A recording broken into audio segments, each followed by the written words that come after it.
Auschwitz, à côté des autres camps, même éventuellement où il y a pu y avoir des juifs, et notamment des camps où ils ont été exterminés tout de suite, ce qui fait qu'il ne reste rien, mais on sait qu'ils ont existé. On a découvert, grâce au Père des Bois, qu'il y avait en Ukraine des fosses communes considérables et qui n'avaient jamais été découvertes jusque-là. Alors je laisse peut-être au Père des Bois dire dans quelles conditions et pourquoi il a retrouvé ça, mais je voudrais lui rendre hommage parce que c'est quelque chose de très très important de savoir ça. Maintenant d'ailleurs il sort des livres sur ce qui s'est passé en Ukraine, mais à cette époque-là on avait très peu de choses. Alors on a vu la réalité des travaux menés par le Père des Bois dans le film bouleversant qu'on vient de voir.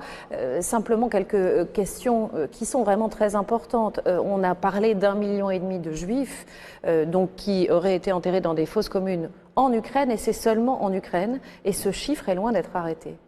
Oui, les historiens estiment entre 1 500 000 et 1 800 000 juifs fusillés sur le sol de l'Ukraine actuelle et jetés, je dirais, dans des fossés derrière les églises, sous la place du marché, dans une petite forêt, n'importe où, je dirais partout où il y a un fourré, quelque part dessous il y a des juifs. Je crois qu'il y a eu au surplus un véritable mur du silence, parce que ce qui me frappe aujourd'hui, c'est qu'il sort des livres sur l'Ukraine et qui montrent que même en dehors de ces fosses communes, il y a eu en Ukraine, avant même que les Allemands n'interviennent, la population locale qui a assassiné des quantités de juifs. C'est peut-être ce qui explique le mur de silence d'ailleurs.